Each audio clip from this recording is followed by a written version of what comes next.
আরে বটতলাতে বসে মেলা, রাধার চক্কর পুতুল খেলা।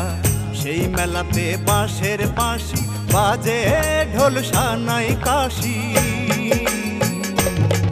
আমি বাংলা ভালোবাসি রে, বাংলা ভালোবাসি। আমি বাংলা ভালোবাসি রে, বাংলা ভালোবাসি।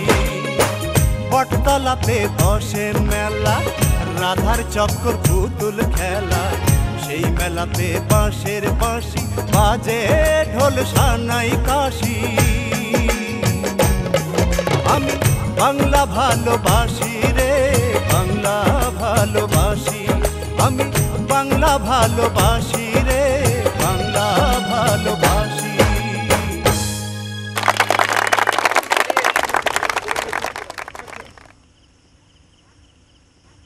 শুধু দর্শক শ্রোতা, এই আসরের সর্বশেষ গানটি পরিবেশন করবেন এই আসরের মধ্যমণি, আমাদের গৌরব, সুর সম্রাট গুরু আমজাদ হোসেন।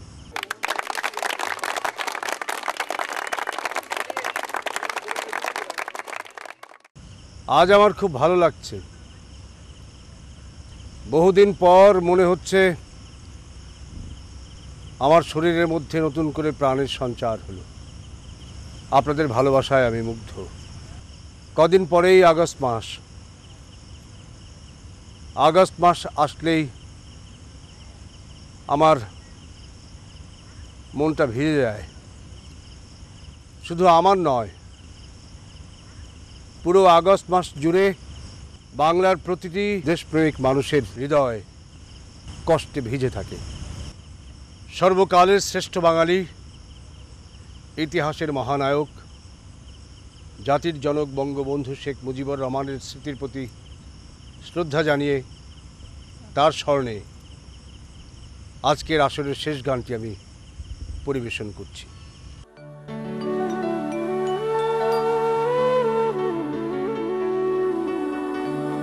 ছেলের শোকে আওলাকে সে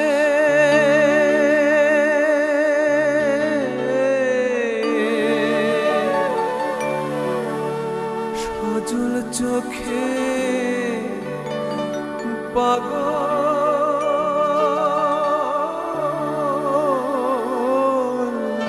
সে কান্দে আমার মা।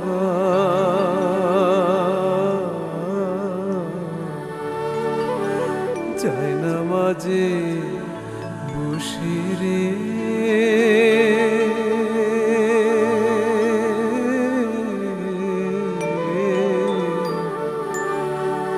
যায় না মাঝে বসে।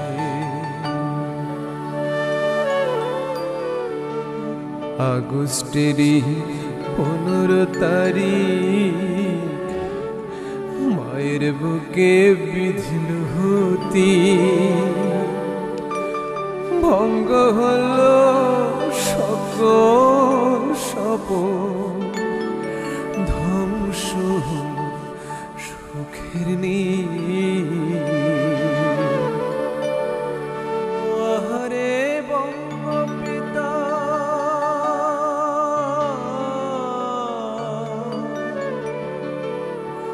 তুমি ছাড়া সকল বৃথা,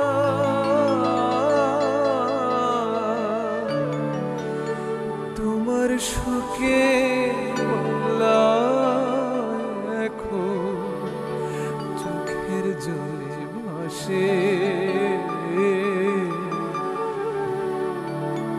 সজল চোখে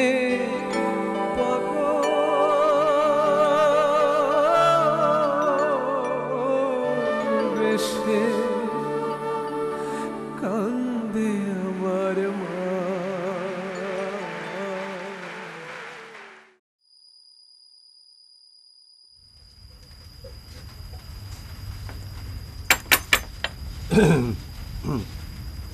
মরিয়ম,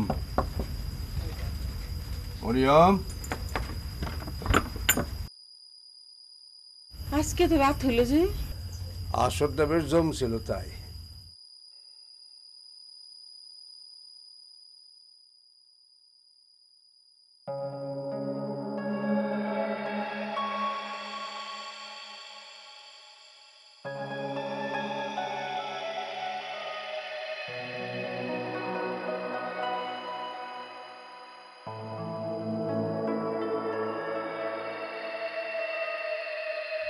পুরাটাই রেখে দিলা?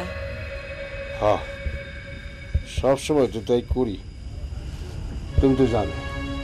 দাও, ভাত দাও, ক্ষুধা আছে। ওই যে বারান্দায় পানি রাখা আছে, এখন দিয়ে আসো।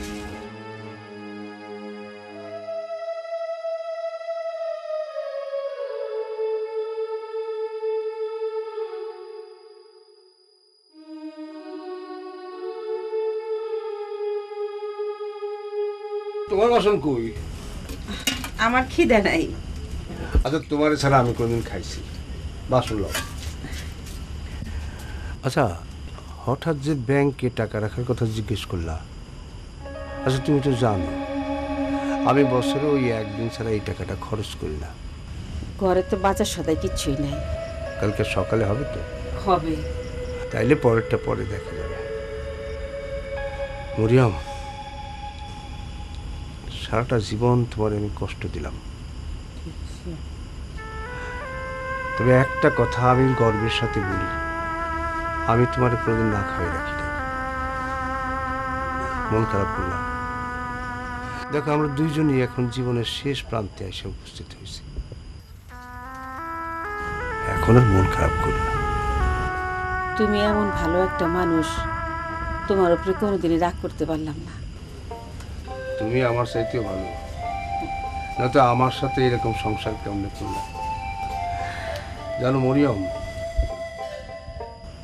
এই মৃত্যু আর সুখ এই একত্রে কোনদিন বসবাস করে না, এটার কোনো নজির নেই।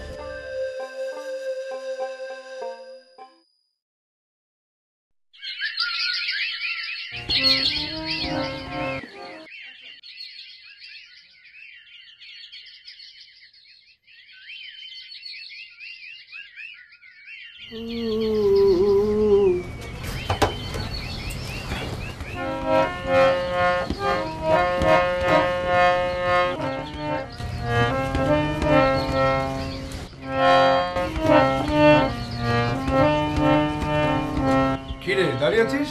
বস।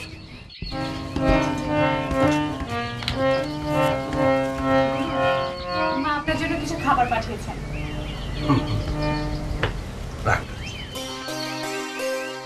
একটা গান লেখার চেষ্টা করছিলি? ওই লিখতে লিখতে শুরু করছি, যেমন আসে, মুখটা হয়ে গেছে। শুনবি? হ্যাঁ, শুনবো। বাংলা জুড়ে শোকের মাতম চলছে, শুধু চলবে রে, আমার বঙ্গবন্ধু নাই।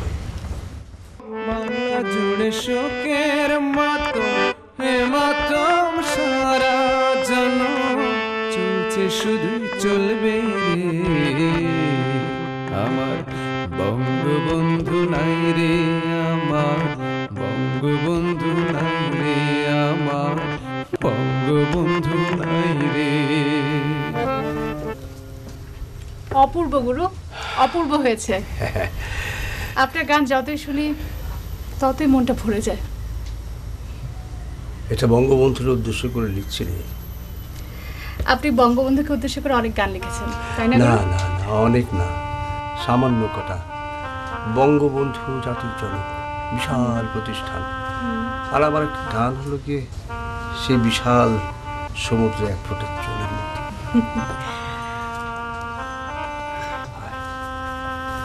গরু, ওই ঘুম থেকে উঠতে একটু দেরি হয়ে গেল গরু। প্রভাতে ঘুম থেকে ওঠা এটা খুব ভালো অভ্যাস।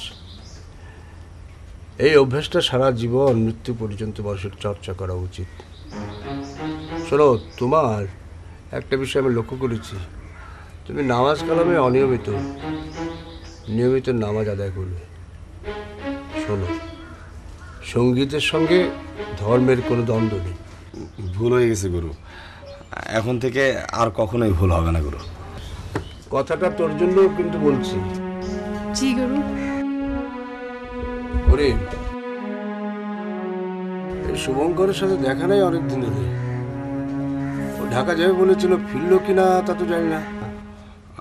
আমি আজকে বাড়ি গিয়ে খবর নিয়ে আসি গুরু। আজ আমি একটু ব্যস্ত আছি, এই সংসার ধর্ম, বুঝলি না? সংসার ধর্ম কত টাইমে পালন করো তুমি? অভিযোগ করছো? গুরু, আমরা তাহলে আজ উঠি। এই কি খালি খালি মুখে গৃহত্যাগ সেটা চলবে না। চলো, এই যে বন্যার মা কিছু খাবার পাঠিয়েছেন, সবাই মিলেমিশে খাই। এসো এসো। দেখি শুভঙ্কর কাকা, শুভঙ্কর কাকা, ও কাকা বাড়ি আসছো নাকি? আরে করিম ভাই, তুমি? হ্যাঁ আমি। ভুল করে আসলে না তো? না, ভুল করে আসি। এই বাড়ি কি তুমি চেনো? এবারে চিনি মানে? তোদের বাড়ির প্রত্যেকটা ধুলিকণা আমি চিনি। তোদের বাড়িতে কয়টা আম গাছ, কয়টা লিচু গাছ, কয়টা কাঁঠাল গাছ, সব পাই টু পাই মুখস্থ বলে দিত। তুমি তো এখন অনেক নামি দামি শিল্পী হয়ে গেছো। উল্টাপাল্টা কথা বলবি না, একটা উল্টাপাল্টা কথা বলবি না বলে দিচ্ছি। কাকা আদাব। আদাব। কেমন আছো? কাকা ভালোই তো ছিলাম, কিন্তু এখন তো আর ভালো নাই। কেন কেন? এই যে আপনার মেয়ে দীপালি আসবার পর থেকে শুধু অভিযোগ করতে শুরু করেছে, অভিযোগ অভিযোগ আর অভিযোগ। আমাকে ঘরে ঢুকতে দিচ্ছে না, বসতেও দিচ্ছে না, এই দাঁড় করিয়ে রেখেছে। অভিযোগ না করিম ভাই, অনুযোগ। কিন্তু আগে ওকে বসতে দিবি তো। এসো ভিতরে এসো। না কাকা, আজকে আর বসবো না। গুরু আপনাকে স্মরণ করেছিলেন তো, তাই একটু আসছিলাম। হ্যাঁ, তা তো স্মরণ করবি। অনেক দিন হলো ওর সাথে দেখা হয় না। ঠিক আছে, আজই দেখা করব। আচ্ছা কাকা, এখন তাহলে আসি। আসি মানে? অন্তত কিছু একটা মুখে দিয়ে যাবে তো নাকি? না না, ওই কিছু মিছু আমার চলবে না কাকা। আজকে পেট ভরে বকা খেয়ে গেলাম, আরেকদিন ওর হাতে রান্না খেয়ে যাবো একদম পেট ভরে। পেট ভরে খাওয়াতে আমার বইই গেছে। বই গেছে মানে? এই বই গেছে মানে কি? যদি না খেতে দিস এক ঘুষি মেরে তোর নাক ভেঙে যাবে। আসি।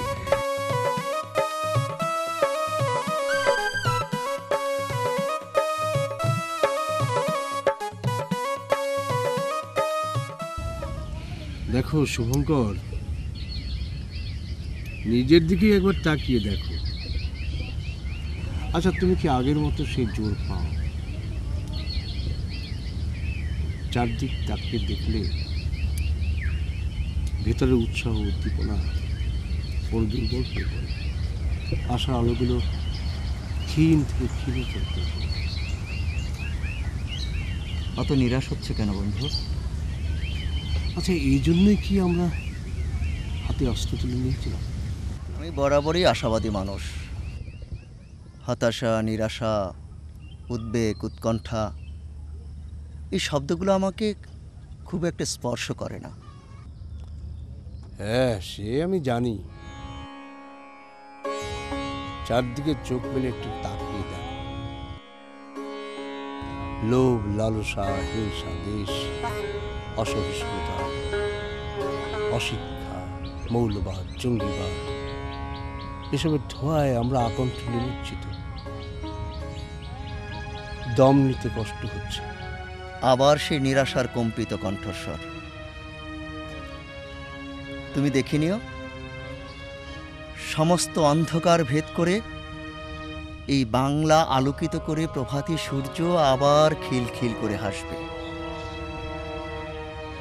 আমরা যা পারিনি, আমাদের ভবিষ্যৎ প্রজন্ম তা অবশ্যই পারবে। থাকো সব কথা। তোমার খবর কি বলো? আমার আর খবর কি? শরীরটা আজকাল ভালো যাচ্ছে না। তুমি শরীরের চেয়ে মানসিকভাবে দুর্বল হয়ে পড়ছো বেশি। মনের জোর হচ্ছে আসল কথা, বুঝলে? তোমার মতো তো মনের জোর আমার নেই। সূর্য আপন গৃহে ফিরে যাচ্ছে, তাই বেদনা রং ছড়াচ্ছে।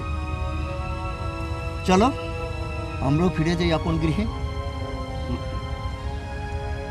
তোমার শব্দের ভান্ডার বরাবরই সমৃদ্ধ। চলো যাই।